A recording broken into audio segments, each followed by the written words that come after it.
the Dark Ages, a period of collapse, chaos, and violence. Or was it? New discoveries are helping to challenge that idea.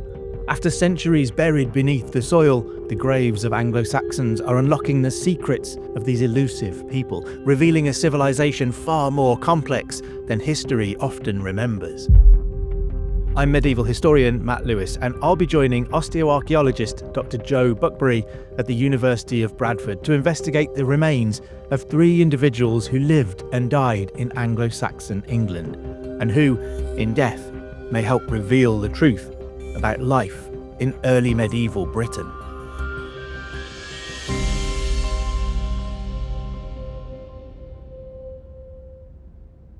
Team Cold Case, don't go anywhere. Stick with us right to the end because we've got a genuinely extraordinary update on our very first investigation, including new revelations about the mysterious warrior who may just have been felled by a trebuchet. Trust me, you're going to want to hear this.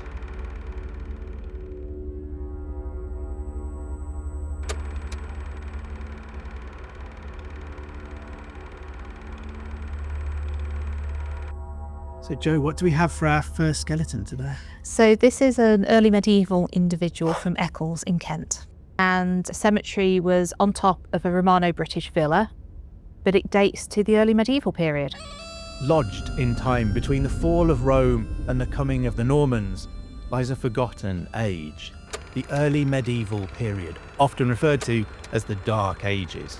It's here, in a land populated by Angles, Saxons, Jutes, Celtic Britons, and Viking settlers, that the foundations of modern Britain were first laid. So when we're talking early medieval, we're going to go with Rome evacuates the British Isles in about 410. You've got the arrivals of the Anglo-Saxons and the Jutes over the 5th, 6th centuries. The Vikings will arrive towards the end of the 8th century, and then we've got 1066 with the Normans coming. Yep. So we've got that kind of span. Yeah, the sort of like 410, 450 through to about 1066. Well, this individual is kind of in the middle of that. So more specifically, we're looking between the 7th and the 10th century AD. So we're looking at the period after the conversion to Christianity, or just as that conversion has taken place. When we think about who this might be, what I very much remember from last time is that we go straight to the pelvis if we're trying to work out if this is a male or a female. Yep. And if I remember what you taught me rightly last time, it's this bone here and having that kind of UV shape suggests that this is a male? Yep, absolutely. I mean, ideally, we'd want the pubic bone, which would be sitting in here. But as you can see, this individual's not very complete. Doesn't have any arm bones, doesn't have lower legs and feet, and quite a lot of damage in the pelvis. So we're missing one of the key sex indicators, which is frustrating. And that's because there was a lot of plough damage at this cemetery. There's a lot of individuals that are quite complete. This is one of the more complete people in a lot of ways. But yeah, so absolutely in this case, because I'm missing the bone at the front, I'd be going straight in there, and I would agree with your male. Excellent. Pass the first test. Pass the first test. What might we try to establish what kind of age this person was when they died? Well, again, if I had it, I'd be looking at pubic bone. But I can look at the appearance of this joint in here, which is the sacroiliac joint. So this is the joint between your pelvis and your sacrum at the back of your body. I can also look at this ridge on here, and I can see that this has fused. So this edge here is actually connected to the bone, which tells me a little bit older. And I can also look at the wear on the teeth. And this is basically telling me, when I look at everything, this is a younger adult male. So probably somewhere like 20 to 30 years old. Running a YouTube channel like ours means managing a lot of moving parts and ongoing conversations. But whether it's a work meeting or an ideation session, it can be tricky to note down absolutely everything. The Plord Note is a credit card-sized AI assistant designed to solve this. And it really is credit card size. It even comes with a magnetic case that you can magnetically attach to the back of your phone, and you'd forget it's even there. With just the press of a button, you can capture high quality audio of whatever conversation you're having, and you can add photos and jot down your own ideas too. The battery will last for 30 hours continuous audio capture, 60 days standby, and it has 64 gigabytes of storage capacity. And then the Plord app transforms it all into structured summaries with 3,000 templates with clear to-do lists and key insights. Another great feature is Ask Claude. It can combine the info it's captured, even from the past, to answer any question, like what were the most popular ideas in the last video brainstorm? It also drafts emails and to-do lists, helping me see meetings from a clearer, more complete perspective. And you might be wondering, is my data really secure, especially for those in sensitive or confidential professions? Claude keeps your information protected with top global compliance standards like SOC 2, GDPR, EN 18031 and HIPAA. At the same time, it helps us move toward a more paperless workflow.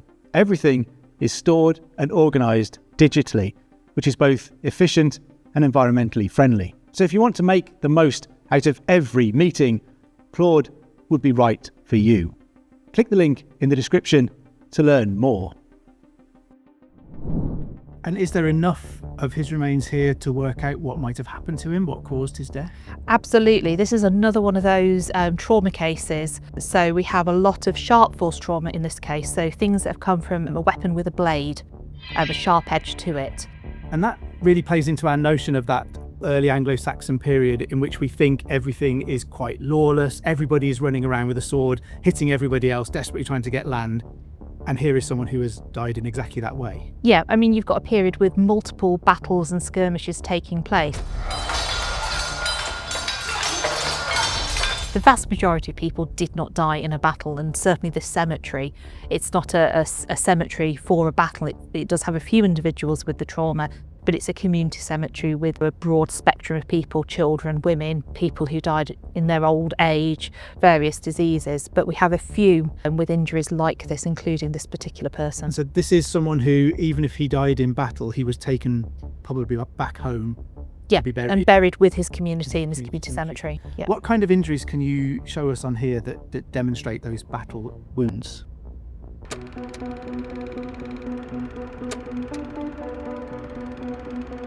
Well, given that we're starting down here, I'm going to start actually with the pelvis, and hopefully what you can see, these two pieces do connect together, but it's a little bit snug, but you've actually got this very straight edge just across here, and this edge in here is really polished.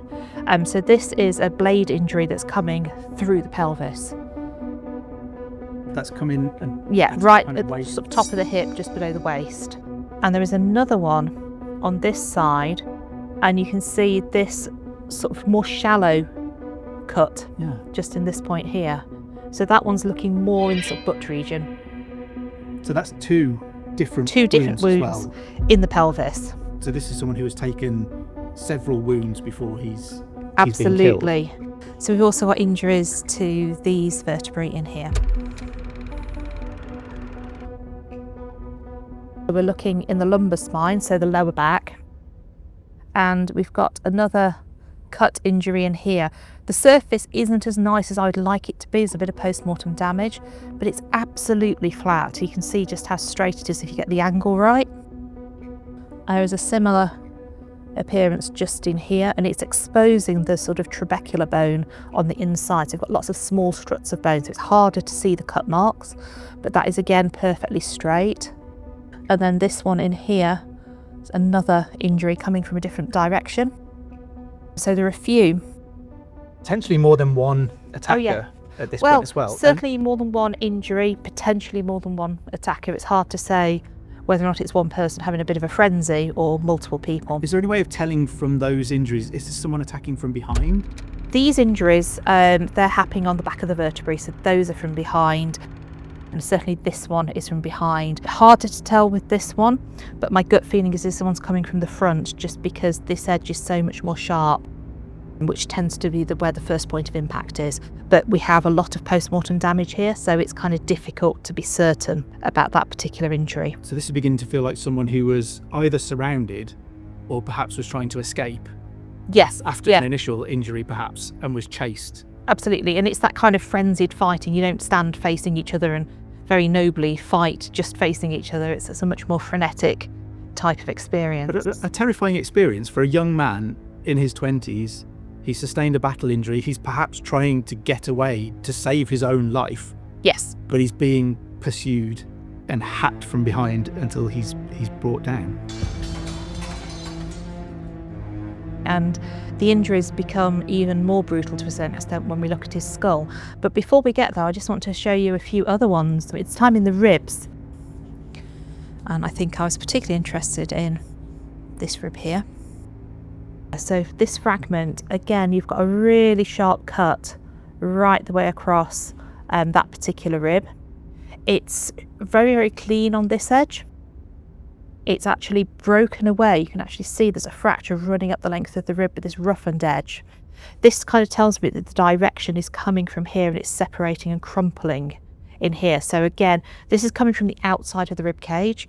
Because it's this tiny little fragment, it's really hard to say if it's at the back or the side or the middle. How can you tell the difference between something that happened with a sword while he was alive and something that's just a bone being broken in the ground? Great question. So actually this piece directly next to it, you can see these edges. Well, first of all, they're very pale.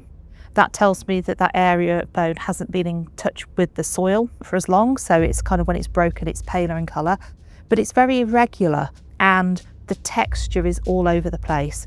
So it's not that smooth, straight cut that we see with this one here, but it's also different to the appearance in here because this is also perimortem, but it isn't a cut. But you've got a sort of regular texture to the bone surface in here when you look at it, particularly under magnification, whereas this is really jagged and irregular. I think even without magnification, you put them next to each other, you can really see the difference.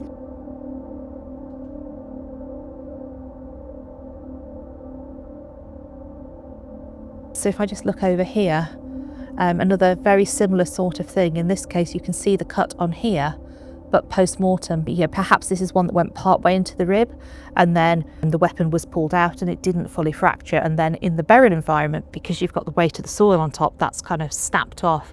And so we've got a mixture of something perimortem around the time of death. And a really clear contrast on the same piece of bone there. It just reinforces what we've just looked at, this one over here. Perhaps that cut's weakened it so that in the grave it's... Yeah, absolutely. In any of this kind of trauma, it's weakening the bone, increases the likelihood of further fragmentation, which is why we have to look really carefully at all of the broken surfaces and not just assume something happened in the burial environment. Yeah. I mean, I'm finding myself feeling quite sorry for this young man. There's several injuries there, some from behind, painful broken ribs as well, but you mentioned there's worse to his head? Yeah, the injuries to the cranium are really quite dramatic.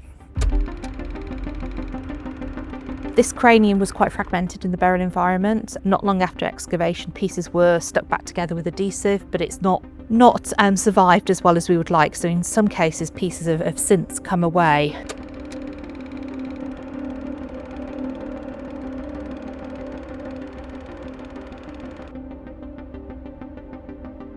We'll start off looking at this piece in here, and this has been reconstructed to a certain extent following the excavation. It was quite highly fragmented. And what we can see first off is this kind of glancing blow on the top of the cranium. So your cranial bones come in three layers. We've got the inner table, which is cortical bone, it's quite dense. We've then got a spongy layer in the middle, which is called the diploic space. And then we've got the cortical bone on the outside, or the outer table. So this is actually cut through the outer table and exposed that diploic space. So these are the diploic, that spongy open material. So that's kind of an injury that's basically taken off that layer, and it's very, very smooth at this side in here. This is actually quite polished. But when you look up here, can you see that's a little bit more textured? Yeah. So again, that tells me a little bit about the orientation, that it's kind of coming in this direction. And then that's the end of the blow where that flake has come away. That's again from behind. We have a similar injury just in here. And again, the roughened edge is over here. So the blade is coming in that particular direction. And then to the back of the cranium, we've got these three really dramatic sort of hacks, really, is perhaps the best way to describe it. They're basically sectioning the back of the head. So that's really quite frenzied, really, really brutal. And in this case, it looks like it did go all the way through the bone. We've got little bits of damage on the inside. You can actually see the three layers of bone in that edge, but it's coming all the way through. that side. So that is something that's going to then be impacting the brain as well as the bones themselves. So really, really quite dramatic just on that piece. There are other smaller injuries to the base of the cranium, but also to the mandible. So if we look in here, we've got an injury just in here. This one doesn't look as sharp. It looks to me like there's been a force applied in here, and that could have come from a blade that hasn't cut in, or it could have come from some other weapon. But this is a perimortem fracture, and we can tell that because of the texture. So that's essentially breaking the bottom of his jaw. Yeah, so and at the front, just towards the front of where your ear is. And perhaps with a different weapon from the slicing of a sword. Potentially. Or a crushing weapon, possibly. Potentially, or it could be that a different part of the sword is being used. You know, people don't always use the cutting edge. So just because a weapon is a bladed weapon doesn't mean it will only cause sharp force trauma. It could also cause blunt force trauma. And also, you don't know if there's anything cushioning them. So, you know, if they had some kind of a helmet and this blow happened, and then perhaps it's been, you know, lost, or these blows are much more significant at the back. I think the ones on top suggest that at this point there is nothing protecting the top of the head up there. We need to do a lot more experimental work to figure out the impact of armour and protection against this kind of injury. Yeah, so I guess what you can't tell is what he was wearing at the time. Absolutely not. And so that could be a sword that didn't quite get in very far, but it could be someone using the pommel of a sword to smack him around the jaw. Absolutely, yeah. To knock him unconscious or something like that, or the haft of an axe or something like that. Yep. We can tell that he died from these injuries. There's no evidence of healing, and the quantity of them, the orientation of them, really it's not consistent with somebody surviving. This is really quite brutal. I mean, given that it's not a complete skeleton, do you have a sense of how many injuries you've been able to identify on what we have? We've noted 30 different injuries, and actually the one that most definitely would have been fatal had this person survived all the others is actually in the neck. These three fragments here are actually the first vertebra of the neck, so the first cervical vertebra. And in this case here, this has been bisected and separated through. And that is the potential, a decapitation blow. If he's not already dead, finished off. This would have actually, absolutely finished that. I mean, it feels like a really horrific way to go, that is really reinforcing that idea of this early medieval period of England being a bit lawless and wild.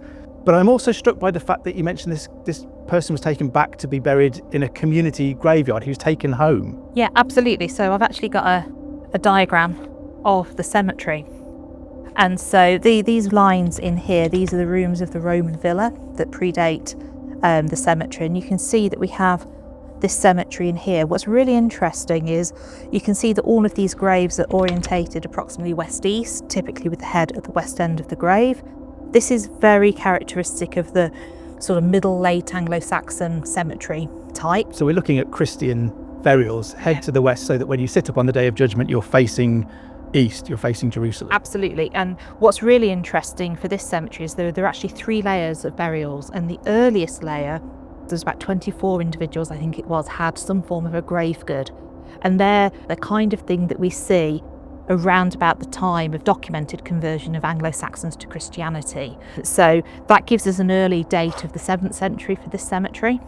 And then if you move to the top layers, we're looking at more like the 10th century. So we have about a 300-year use for the site.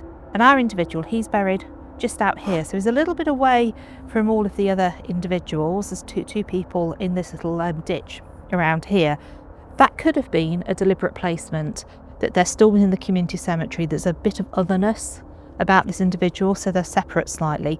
But we need to bear in mind there was an awful lot of plough damage. So whether or not we've lost anything is hard to say, because they're in this ditch, perhaps they're a little bit deeper. Unfortunately, the cemetery records are not good enough for us to be able to establish that. And I find it quite interesting that there is a sense of continuity about this, that you've got this old Roman villa there, and that after the Romans have gone, people are using that site still. They're living nearby enough that their cemetery is adjacent to that old Roman villa. There is a sense that people are staying in that place. it's, there are a few hundred years between the abandonment of that villa and the reuse of it as a cemetery. So it's not so much continuity through that period, but reuse of a site. And we see this quite a lot throughout the early medieval period, that people are using earlier monuments, earlier buildings as a focal point for a cemetery. So we see the reuse of barrows dating to the Bronze Age or the Neolithic or the Iron Age for cemeteries of this period elsewhere in the country, but also Romano-British places like this. Yeah, incredible.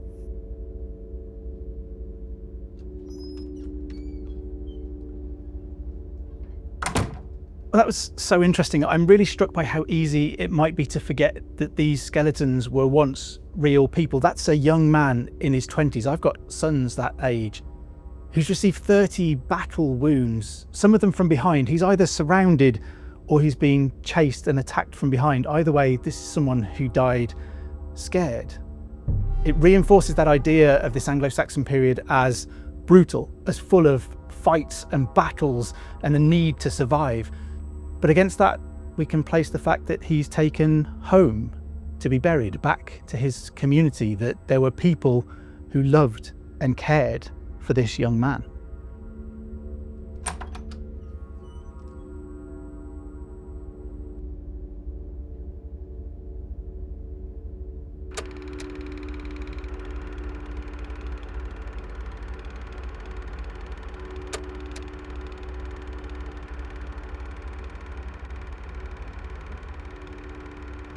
So Joe, this is our second skeleton for today.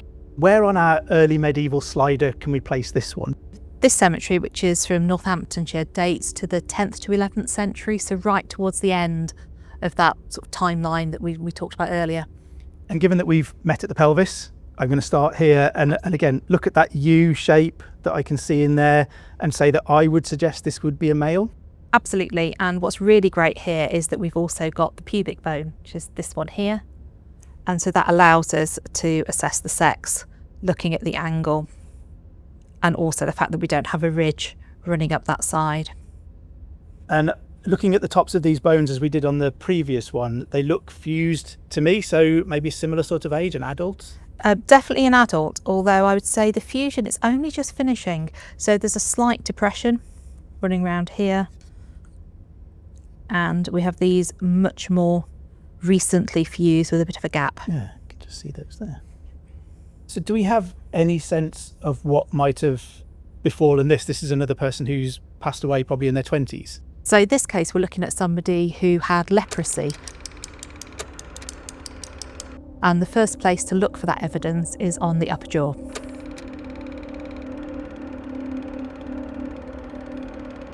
So if we look at this area in here, we've got the porous bone, new bone formation.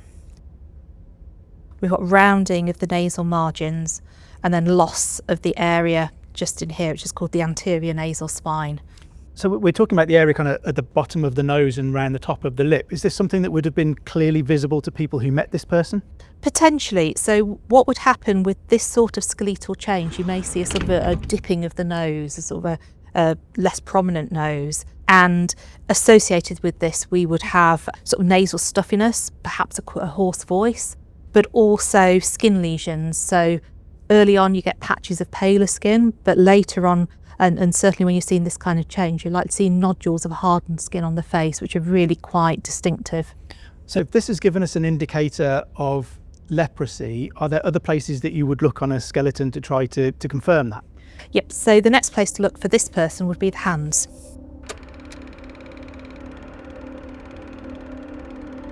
What we have in this bone here are the little depressions caused by the pressure of those hands sort of flexing in. Yeah, you can kind of see a little dip worn in there, and that's just from a prolonged period of having your hands stuck like that and the bones rubbing together. Yeah, absolutely. And you can see there's a slightly more obvious one on this one as well. Yeah. So this suggests this person had a claw hand deformity.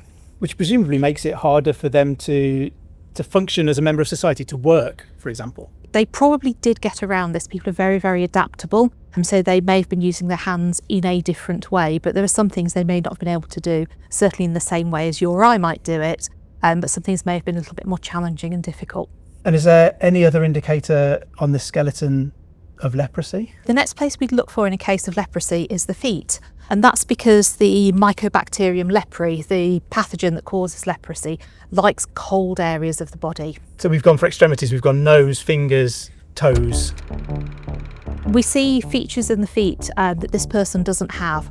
So we're not seeing thinning of the toe bones, we're not seeing loss of the heads of the metatarsals. They've been lost post-mortem, but there doesn't seem to be anything associated with that there. But what we do have is new bone formation, and you can see an area just in here where it's porous.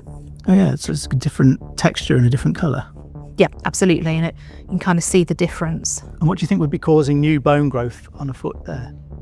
If you injure that foot and you don't know that you have an injury because you can't feel it, you might get ulceration and you might get infections coming in through that open skin. And that infection can then track its way up the body. And so this person, we've also got quite a lot of bone formation on this heel bone, the calcaneus, but also into the lower limb, sort of particularly on this fibula. You can see large areas of bone formation right the way up, and there's very little of the original bone surface present just at the top, but down here it's very, very altered in its shape. So that suggests a really serious infection has got into this person's left leg and presumably is causing them discomfort, pain, making walking quite difficult? Yeah, I mean, the walking quite difficult may come from nervous loss, so things like the loss of proprioception and due to the nerve damage in the feet. This is associated with swelling of the legs, so edema. To what extent it causes pain will depend very much on to what extent the nerves of the leg have been altered, but the likelihood it would have been painful as well. And so this, so I'd call it inflammation rather than infection, but the likelihood in leprosy that this is an infection, if we just saw this on its own, we'd be talking about an inflammation. But it looks in this case, it's actually tracked up and is also affecting that femur.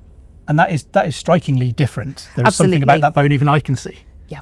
So if I pick that one up there, you can see it's massively increased in size due to lots of new bone formation.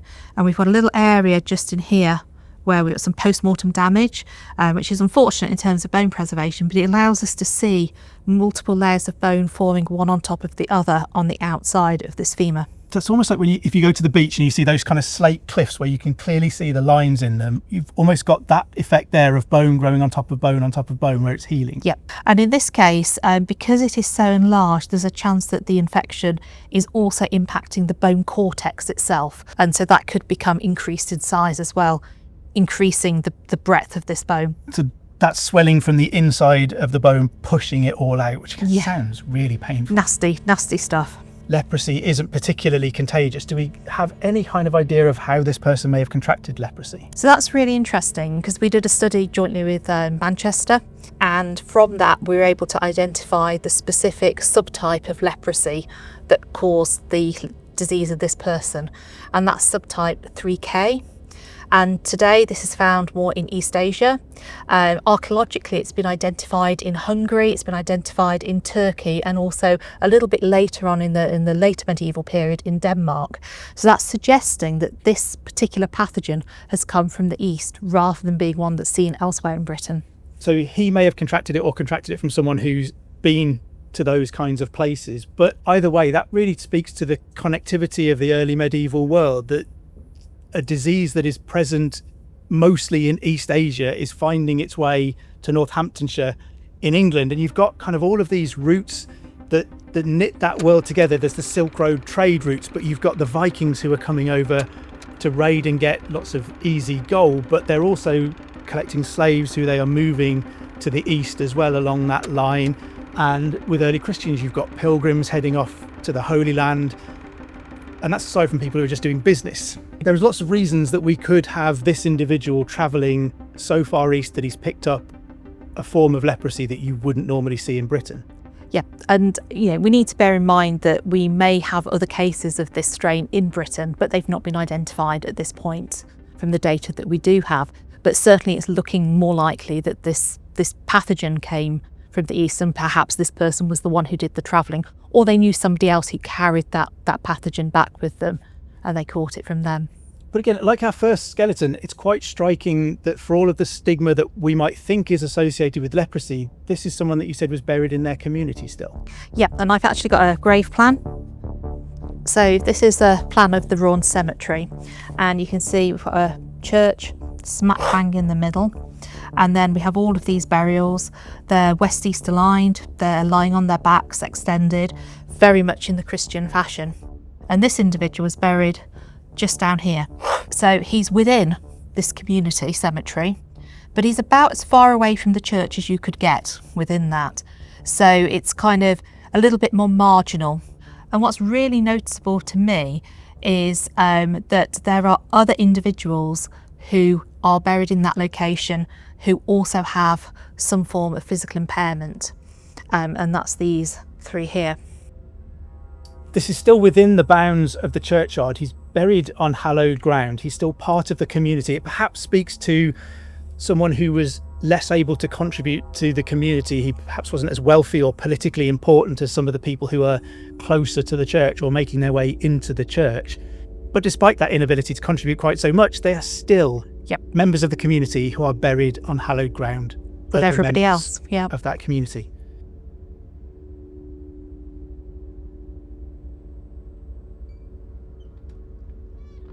That second individual, much like the first, is another young man, someone who possibly didn't make it out of his 20s. The big difference, I guess, is in the first individual's case, he suffered a lot of violence and no doubt fear, all in a short space of time on one day. This is someone who has contracted leprosy and suffered, possibly struggled for much of his short life, not being able to be the active member of his community that he might have wished he could be. We can't be certain what caused this young man's death, but we can be sure that he suffered and struggled during his lifetime. And like our first case, I'm struck that whatever happened to him in life and however he met his end, he was ultimately embraced by the community around him. He's buried on hallowed ground with the people that he'd lived with. We quite often think of the early medieval period as brutal, where people are disconnected and it's every man for himself. But here is a community who have shown in death care and respect to one of their own, perhaps despite his inability to contribute as they and he might have liked.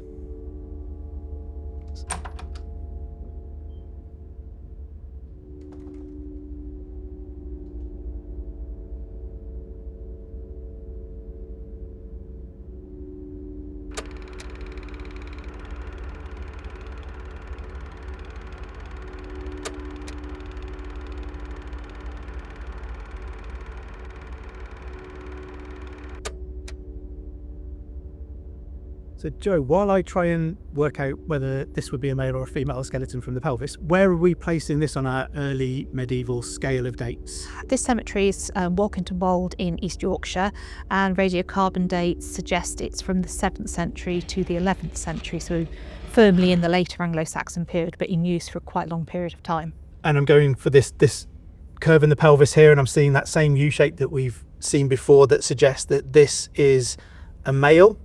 Absolutely. So if we look at this one, you can see we've got a narrow angle underneath here, and it's not concave at all.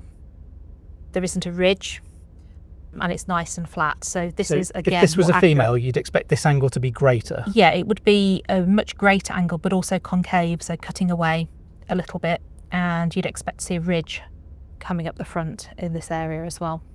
And in terms of age, I'm looking at the top of these bones, and they look fused to me, which suggests an adult. Looking fused. If we actually look at the joint surface in here, which is the pubic symphysis, this gives me an age range of 21 to 46, which is quite broad. But if I bring in the sacrum, where we have this slight fusion, I can narrow that down to lower than 32. So we've got an overall age range of 21 to 32. It's fascinating, just detective work moving through the bones to help you wheedle your way down to a narrower date than you can start off. Yeah, I mean, you sometimes start off with something that's impossibly wide, but by looking at multiple methods and seeing where they overlap, you end up with something that's better for that individual, because we all age at different rates. There's three things that I've noticed about this skeleton, and I'm going to probably leave the most obvious till last. The first is that on the legs there is this weird texture to the bones. Do you know what's causing this? Yeah, so this is classic post-mortem damage. And in this case, if we look in really, really closely, you'll see this kind of almost like little lines etched into the surface of the bone. And that's caused by roots. And so you often get acids secreted by roots that then etch their way into the bone. So the very outer surface of a lot of these bones has been basically eaten away by that process. And in this case, these bones were really, really friable when they were excavated. So they actually used a consolidant at the point of excavation to keep them as intact as possible. So all of these bones, or almost all of these bones, have been coated in a consolidant. I'm assuming PVA glue, but it could have been something else. And that means that in places we've also got little bits of soil still attached to the bones as well. Would you say that that's kind of not ideal, but it's also the only way that maybe could get it out the ground? Yeah, absolutely. I mean, they've done really, really well to get as much of the skeleton out as, complete as it is, given the obvious friability of the bones. And so you move down and look at the feet, and they're really crumbly and really incomplete. And, you're losing almost all of the surface on this tibia just in here. That almost looks like tree bark, doesn't it? Yeah, it's a completely different texture to normal bone, but it's not pathology. You can tell so much just from looking at the surface of it. So I guess the second thing that I'm noticing fairly obviously about this individual is that the torso is kind of all clumped together as well. Others that we've seen are laid out and we can see the vertebrae spaced out nicely, but this is very much a clump of stuck together bone. Is there a reason it's like that? Yeah, and it's to do with this fragility of the skeleton in the burial environment. So in this case, they took the decision to block lift this, but by putting essentially scrunched up newspaper underneath to support it. And so you can still see we've got areas of soil in between the vertebrae where the intervertebral discs would have been. You can still see the ribs in partial articulation with the vertebrae. And you've got this layer of newspaper that it's sitting on, and then the sheet underneath that. And so I already know when the skeleton was excavated, but if I wanted to do some more investigation work, we could look at that newspaper and it would have dated from somewhere like 1967 to 1969. Yeah. And is it more or less helpful for you to have it like this? Because you say it's partly together. Decidedly less helpful, because I can't pick up each individual bone, so I'm completely unable to say if there's anything happening on the back of those vertebrae or in between the soil. And because they've used the consolidant, it would actually potentially cause more damage to remove that now, so it's better to leave as it is. So you've got no real way of looking for wounds or disease or anything like that in those bones? Not as much as I would like to. I mean, I've looked at it in as much detail as I can with what I've got in front of me, but there's a small chance there's something going on here that isn't as obvious because of the way it's been excavated.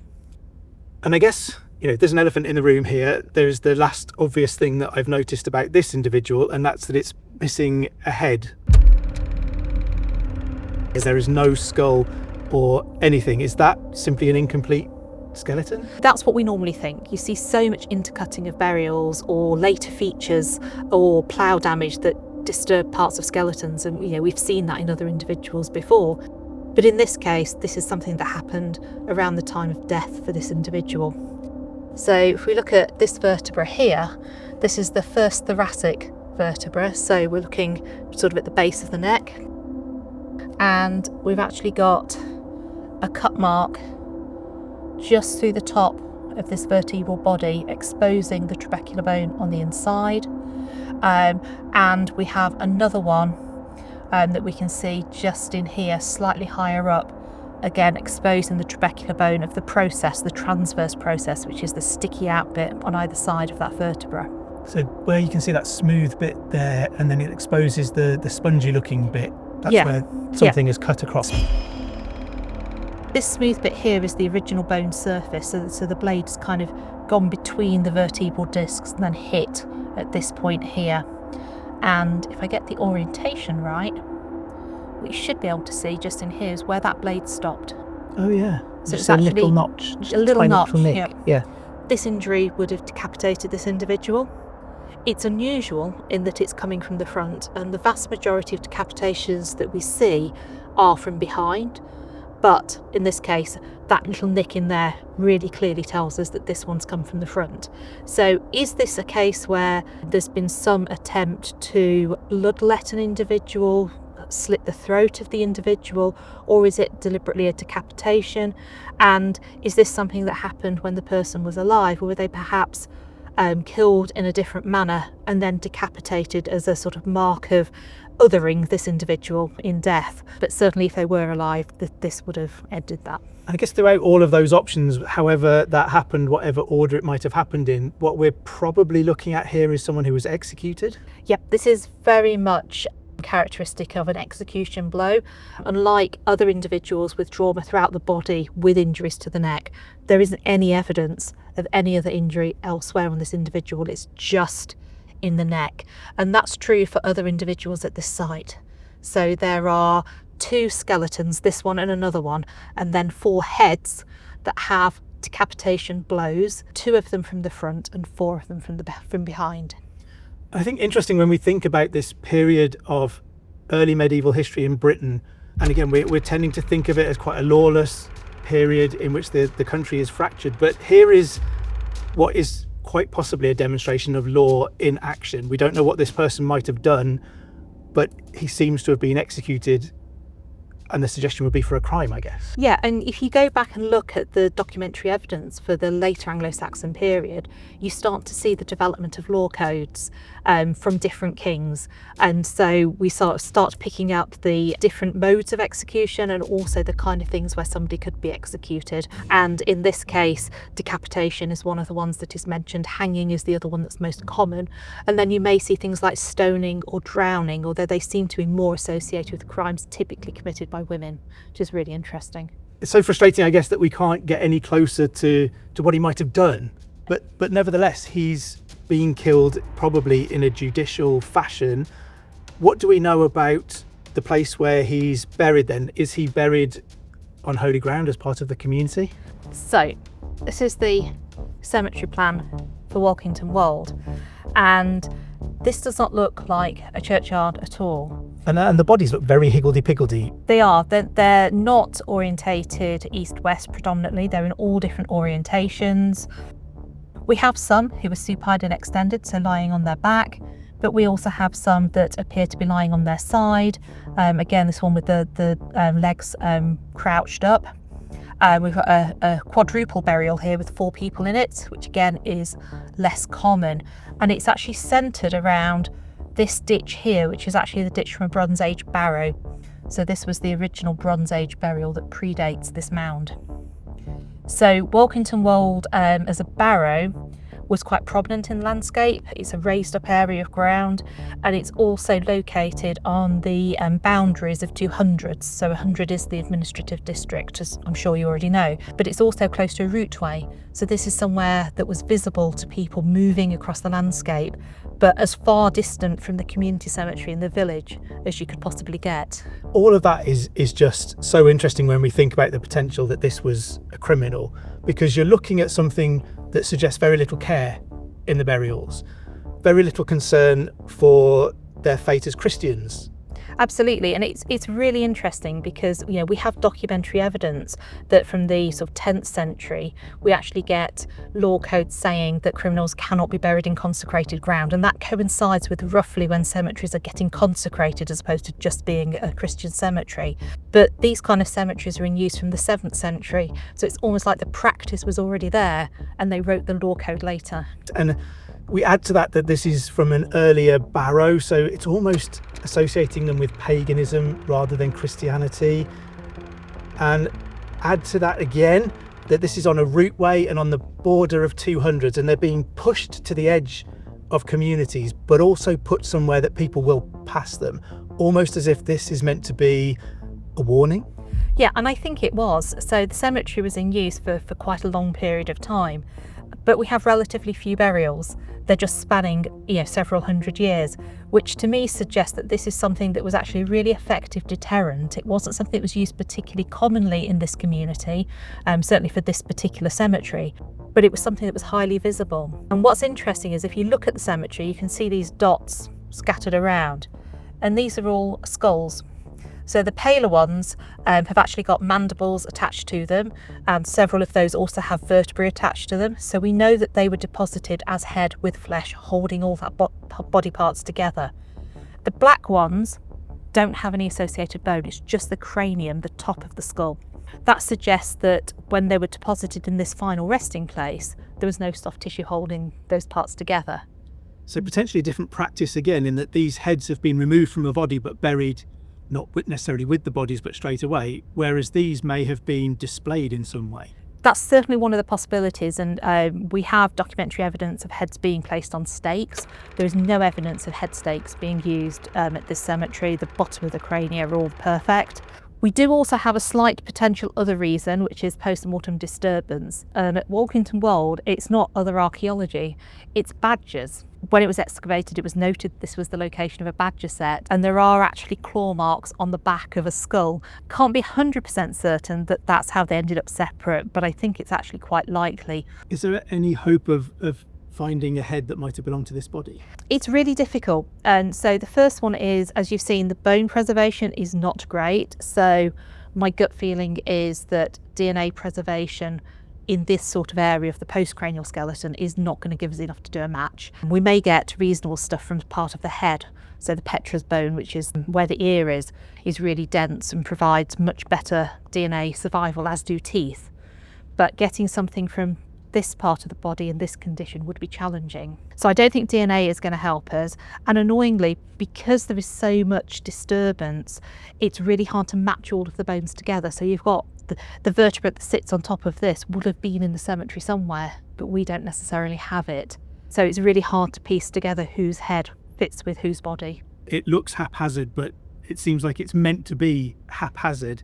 And you add to that, 13 people in 300 years, and we're maybe not talking about such a lawless time where people are being executed on a daily basis. This is a rare occurrence, but one that people need to be reminded of. If you transgress, this could be your fate. Yeah, and it's kind of marking out the beginning of a judicial system in the country and law codes that evolved and changed through time, but you have the beginnings of that in this later early medieval period, following the conversion to Christianity, but also around the time of the development of the kingdoms. That's when we start to see these things being written down and discussed in more detail.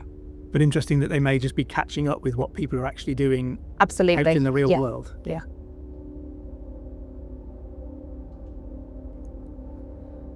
We've seen 3 very different skeletons that give us a window into early medieval Britain.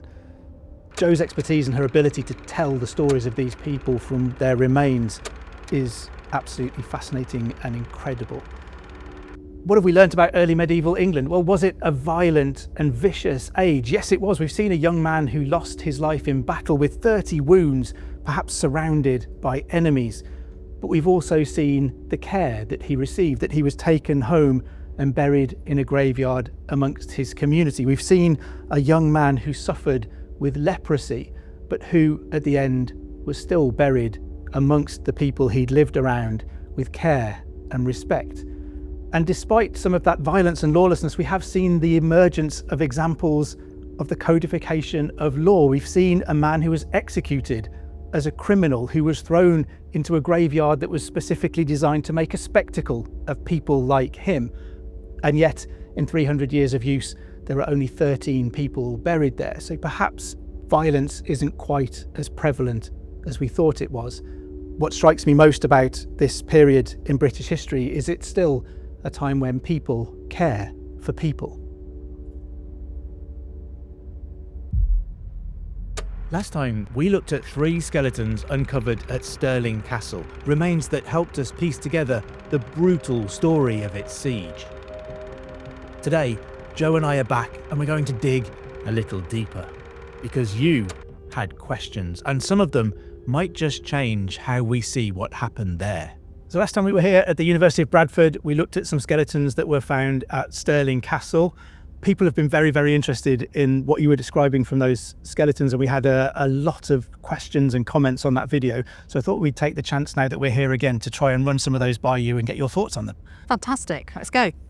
So we've got, for example, one from Northern Captain 855 who says the injuries to the first skeleton might easily be from falling or being thrown from the castle walls. How do you a few people mentioned this did they fall from a great height? And when I first started looking at the skeleton, I was absolutely thinking along the same lines.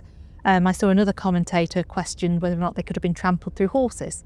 And that's another thing I've been thinking about as I've gone through this. But the amazing thing about this research, and particularly the way I've been supported by Historic Environment Scotland, is I've been able to go and study some forensic cases. So I've been trawling through the forensic literature, I've been visiting forensic collections overseas and looking at injuries to people who died in these ways. And the one thing I can say is, if they did fall from a great height, it's a lot higher than Stirling Castle, because the forces to create the precise kind of fractures we have on those individuals are far, far greater than most falls from height that we see in that forensic literature. Interesting. So next up we've got Finn Filker, who is asking about whether Stirling Castle tried to surrender prior to Warwolf, the big trebuchet being completed, and Edward I kind of refused to accept the surrender until he'd fired his brand new weapon. And that the sources do support that. Edward spends an awful lot of money building Warwolf. He's had materials gathered from everywhere. He's had his engineers working on it day and night. And it seems like he's a little bit annoyed that then Stirling Castle want to surrender. So he thinks, I've put all of this money and effort into this trebuchet. You better believe I'm going to finish it and fire it so you can all wait inside there.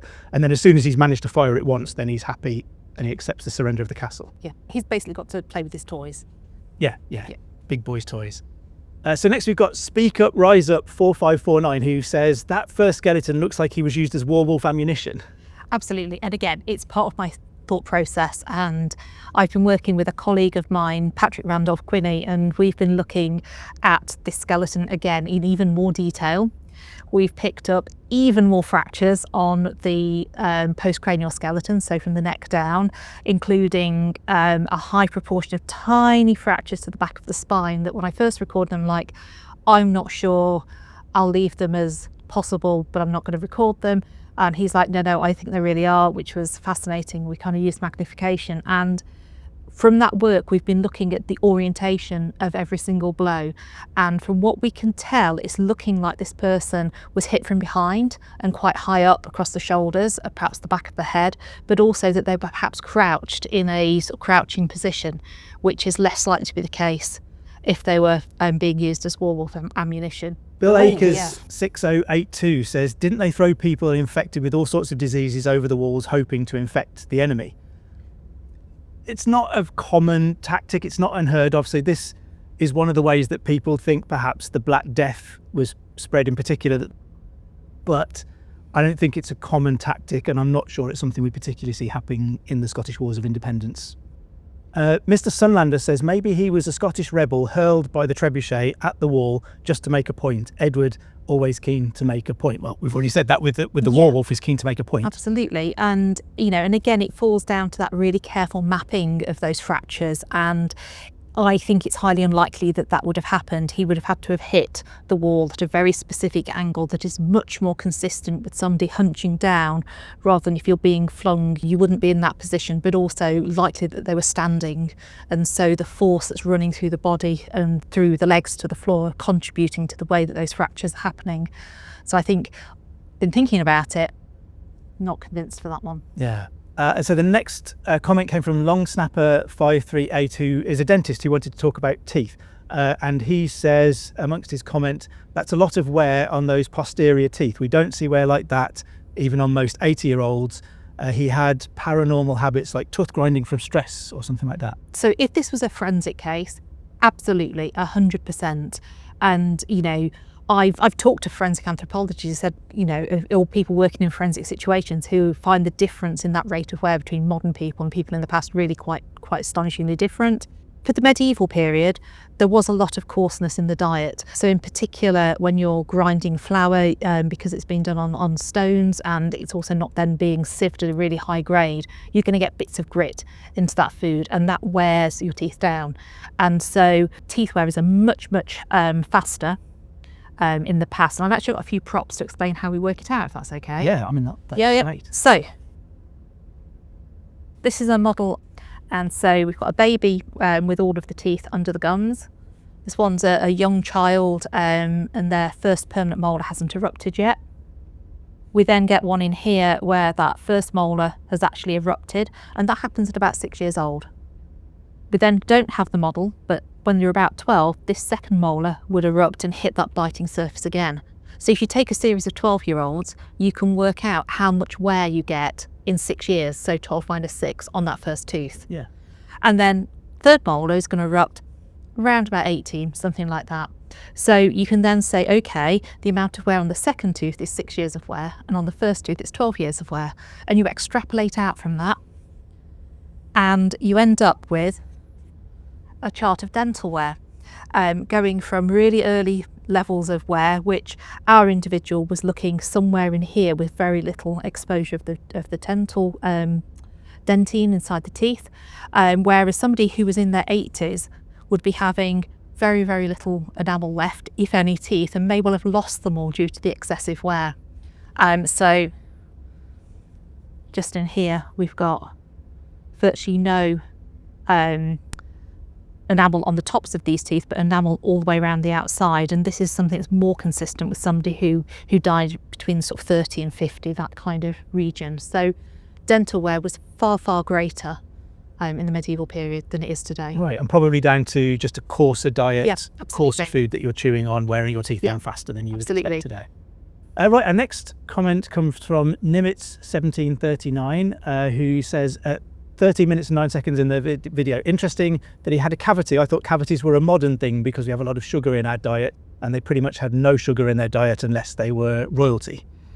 So first of all, it's not just sugar that's going to cause caries. It's any form of carbohydrate can then create sugars when they're sort of like degrading down, and it's that sugar that stimulates bacteria and acids from the bacteria that create that particular cavity. I think when you think about it, the medieval diet can be quite sugary because the amount of honey and fruit and things like that people are consuming that is full of sugar, but it's not processed sugar. It's not processed sugar, and it's not, the quantity is lower, and then because of that, the rate of caries that we see in the population is far lower than in the 19th century when sugar is really common. Yeah, fascinating. South Mark just asks, St Catherine's Wheel, I think we're back to our man with lots of bone fractures. Absolutely, and again, it's to do with the forces.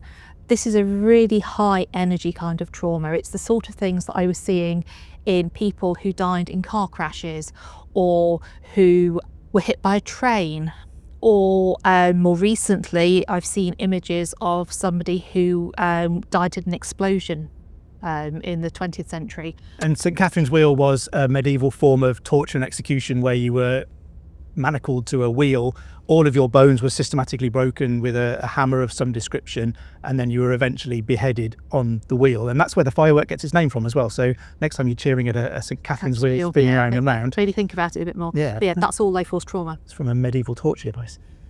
Joshua7233 says, the slash across the chin almost looks like it could have been done to someone on foot via an upward sword slash from horseback. So perhaps an infantryman being attacked by a cavalryman. Possibly, but I would say that the injury we're seeing is blunt force trauma, not sharp force trauma. So it's not looking like it's a slashing injury, it's something with more force. But certainly the angle of that force appears to be coming from in front and potentially below, forcing it upwards. But when you're not using a sword, they could be in much closer proximity to each other. Yeah, so it could be that action, but perhaps it's something like a mace or... Yeah, something like that, yeah. Yeah. User Y9HV2PB2Q says, what would have been square or rectangular are metal nails, bolts and construction pieces. So possibly the female skeleton that we looked at last time was caught under some collapsing structure, a falling beam or something like that. And again, this is falling down to those forces required. It takes quite a lot of force to fracture the skull.